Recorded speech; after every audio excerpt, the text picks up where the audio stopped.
Baik, selamat sore semuanya. Jadi, di kesempatan kali ini saya akan mempresentasikan hasil dari PPT saya mengenai kasus perencanaan proyek pembangunan RSUD atau Rumah Sakit Umum Daerah di Kota Probolinggo. Sebelumnya ada pepatah mengatakan, tak kenal maka tak sayang. Izinkan saya memperkenalkan diri saya. Nama saya Bungaran Jeremy Jonathan Butar-Butar dengan NIM 2023-11086, di mana di sini saya mengambil mata kuliah Manajemen Teknik kelas A. Baik, sebelum itu, apa itu manajemen teknik? Manajemen teknik merupakan bidang interdisipliner yang menggabungkan pemecahan masalah teknis dari engineering dengan keterampilan manajemen dan juga bisnis, di mana fokusnya ialah memimpin dan mengawasi proyek teknik serta tim teknis dan menjembatani tujuan bisnis, organisasi, dan pekerjaan teknis di lapangan. Selanjutnya terdapat Deming Cycle.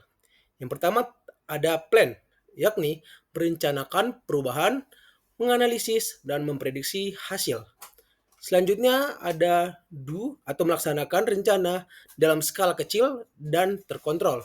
Selanjutnya masuk ke bagian check, yaitu untuk mengevaluasi hasil dan membandingkan dengan target. Dan ada act atau menstandarkan atau memperbaiki suatu proses agar menjadi lebih baik, di mana Deming Cycle ini akan dilakukan secara berulang-ulang untuk memperbagus dan mengevaluasi dari proyek tersebut. Selanjutnya kita masuk ke kasus kita, yakni perencanaan pembangunan gedung Rumah Sakit Umum Daerah RSUD di Kota Probolinggo. Pertama, latar belakang. Latar belakang dari proyek ini ialah pembangunan Rumah Sakit Umum Daerah di Kota Probolinggo merupakan proyek strategis pemerintah daerah dalam memenuhi kebutuhan masyarakat akan layanan kesehatan yang memadai.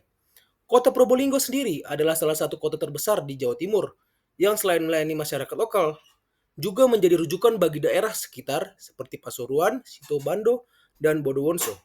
Dengan kondisi tersebut, kapasitas fasilitas kesehatan yang ada sebelumnya dinilai tidak cukup lagi.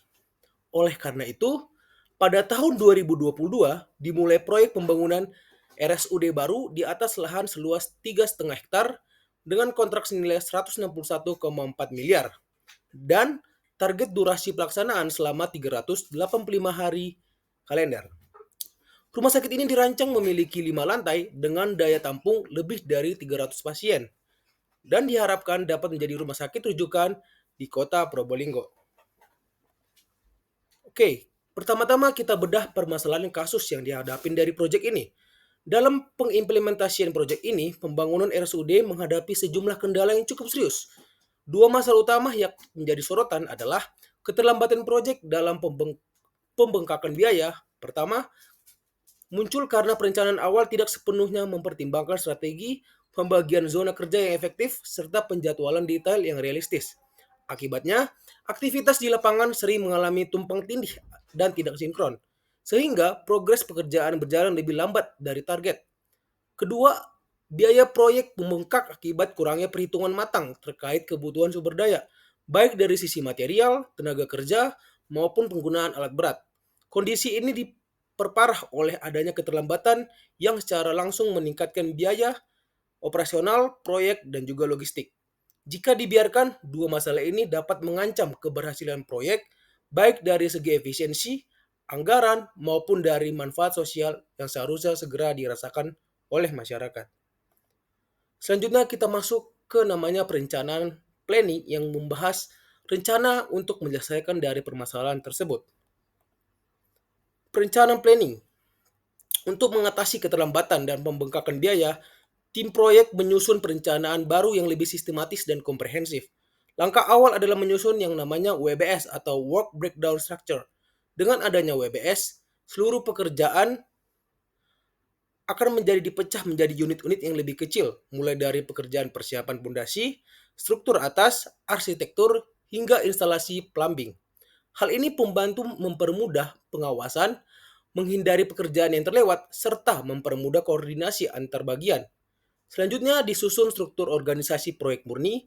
Dalam struktur ini, project manager memegang tanggung jawab tertinggi, dibantu oleh beberapa site manager sebagai koordinator di lapangan dengan pembagian tugas yang jelas. Komunikasi antar tim menjadi lebih efektif. Selanjutnya dilakukan oleh perencanaan site layout dan manajemen lalu lintas di area proyek. Dari tiga alternatif layout yang dianalisis, dipilih layout ketiga yang dinilai paling optimal dengan adanya dua akses pintu keluar serta penempatan satu tower crane di posisi strategis. Sehingga distribusi material dipastikan lebih efisien dan resiko kecelakaan lebih rendah dari semestinya. Nah, dari sisi metode kerja, digunakan strategi bottom up dengan sistem zoning. Lahan proyek dibagi menjadi tiga zona besar di mana pekerjaan di tiap zona bisa dilakukan secara simultan.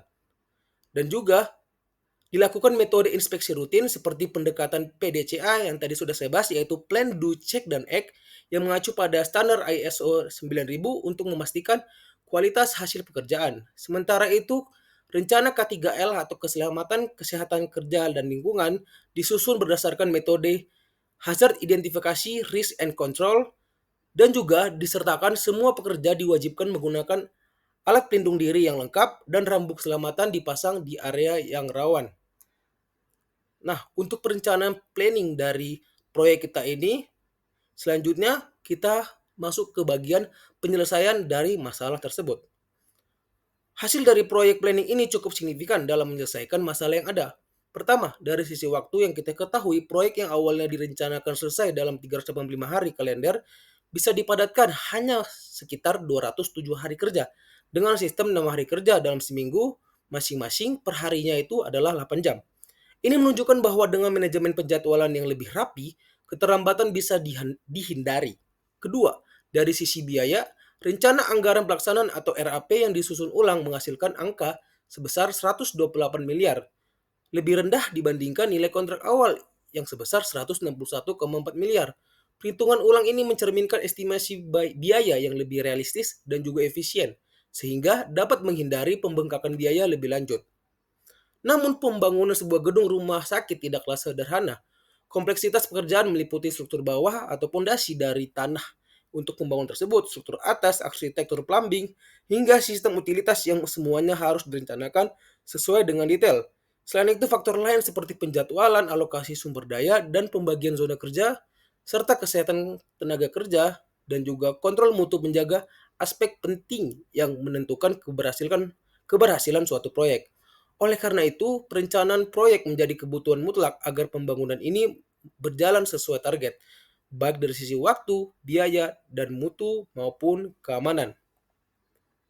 Lanjut, kesimpulan yang saya ambil dari sini, kasus perencanaan pembangunan RSUD di Kota Probolinggo ini membuktikan bahwa perencanaan yang matang dan terstruktur mampu memangkas durasi proyek dari yang awalnya selama 385 hari menjadi 207 hari dengan yang namanya penjadwalan yang terstruktur. Dan juga kita dapat menekan yang namanya biaya yang awalnya 161,4 miliar bisa menjadi 128 miliar. Di mana tanpa mengesampingkan menjaga mutu dan keselamatan kerja dari petugas. Baiklah, sekian presentasi saya mengenai manajemen teknik pada kasus pembangunan proyek Rumah Sakit Umum Daerah di Kota Probolinggo. Saya Bungaran Jeremy Jonathan Butar-Butar pamit undur diri. Maaf bila ada salah kata dalam pengucapan dalam presentasi ini. Terima kasih semuanya.